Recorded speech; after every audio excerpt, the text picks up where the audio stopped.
พี่น้องกำลังเปลี่ยนประเด็นดราม่าหมอลำเตยล่า2 เพลงหมอลำเตยล่า2 เพลงFCบ่พอใจพากันถ่ายคลิปโอ้ยแซ่กันสนั่นปันพื้นโอ้ยถ่าตั้งแต่หัวค่ำถ่าตั้งแต่หัวค่ำสอดแจ้งเตย2 เพลงเตย2 เพลงมันจังไปเป็นไปได้คือเป็นจังซี่คือเป็นจังซี่พ่อใหญ่บุญมาเบิ่งหมอลำเจ้ามาเบิ่งเด้อซั่นเล่าเตย2 เพลงโอ้ยว่าซั่นว่าน่ะ ข่อยสิเว้าบ่ได้สิว่าจะตั้งไดก็ตามสร้างข่อยสิเว้าบ้านข่อยมันเป็นหยัง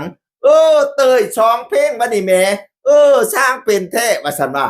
ในคลิปเราไล่สดไปแล้วก็โวยวายพี่น้องว่าหมอลำซั่นเราเตย2 เพลงเป็นที่บ่พอใจของเราพี่น้องเอ่ย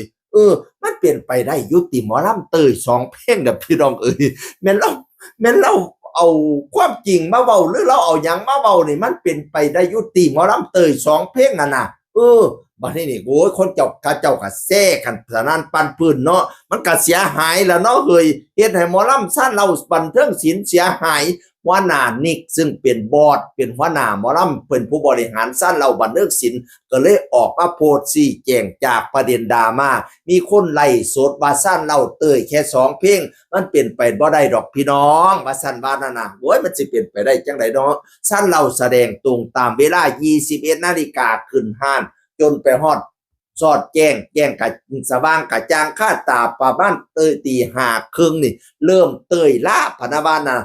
ก็มีล่ำลองล่ำล่าโดยบิกกี้สีหน้านวลกับมอนสีก็ล่ำลองล่ำล่าแล้วก็เตยเป็นจังหวะหาวๆยาวๆบ่ได้ฟ้อนได้บ้วนได้ซื่นกันนำโดยหัวหน้าบุตรจักรพันธ์ลำเพิ่นเตยเบ็ดเสร็จนั่นประมาณ7 ก่อน6 โมงเช้าเฮาต้องเดินทางต่อเฮาก็ลงห้าน6 โมงเช้าตามเวลาบ่ได้บินได้หยังพ่อเล็กพ่อน้อยเลย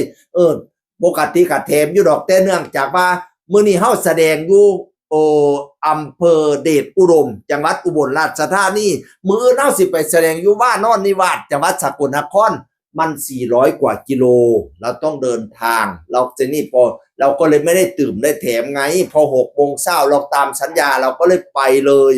มันก็เลยทำให้บางกลุ่มบางคนรู้สึกว่ามันเต้ยน้อยแต่ไม่ใช่2 กรนะเบียดเสร็จแล้วมัน7 กรว่านานิกว่าน่ะมัน7 กร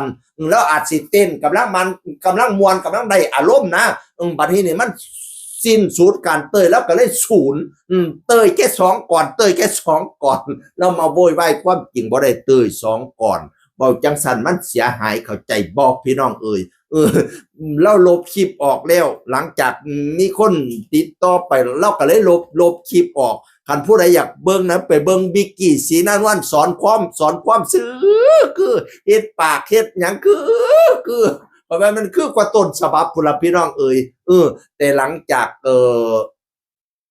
เขาเจ้าโทรมาเคลียร์กันแล้วเจ้าของโพสต์ที่ไลฟ์สดกล่าวหาว่าเต้ย2 เพลงนั้นก็ออกมาถ่ายคลิปขอโทษว่าที่เว้าไปอะไรทำไมก็ขอโทษนั่นล่ะทั้งสั้นเราก็ให้อภัยบ่ได้เอาความเอาหยังกันดอกพะนะว่านั่นน่ะแต่ก็บ่อยากให้เว้าจังซี่มันเสียหายมันบ่แม่นความจริงหมอลำคณะใดในประเทศไทยเต้ยล่า2 ก่อนบ่มีดอกพี่น้องเอ่ยแม้นว่าสิอยู่ไกลปานใดไปแสดงไกลปานใดเขาเจ้าก็บ่เต้ยดอก2 ก่อนมันน่าเกลียดมันเป็นตาขี้เดียดเพิ่นเต้ยให้หลายก่อนโยอย่าเว้าบาปเพิ่นปานนั้นหลายพี่น้องเอ๋ยขนาดต้องไปแสดงไกลเด้แสดงไกลมันต้องเดินทางไกลพี่น้องหมอลำบางคนเขาเจ้าก็รถไปเองบางคนก็ไปนำรถบัสเห็นบ่จุเจ้าเคยเห็นได้ยินข่าวดูอยู่ตัวว่าหมอลำอุบัติเหตุน่ะเขาเจ้าเหงาหลับเหงานอนน่ะเห็นอกเห็นใจเขาแน่เขาก็อยากตื้มอยากแถมให้เต็มที่นั่นล่ะได้มันมื้อใดมันไปไกลก็ก็ให้เขาได้คอยเดินทางไปแน่คันเดินทางไปฮอดล่าฮอดช้ามองต่อไปสถานที่ต่อไปพันสิปรับไหมใส่โทษเขาอีกไปบ่ทันเวลานั่นน่ะให้เห็นอกเห็นใจกันแน่เห็นว่าก็ได้เนาะโอ้ยเนาะเฮ้ยความจริงเขาอยากเตยฟ้าขาดพุ่นเลยเว้าพื้นชาติเรานี่เด้อเตยนี่เตยพอสมควรนี่พี่น้องโดยเฉพาะคันเล่นเลี้ยงพระรถเมลี่เตยฟ้าขาดคันผู้ใดอยากฟังหมอลำให้ฟัง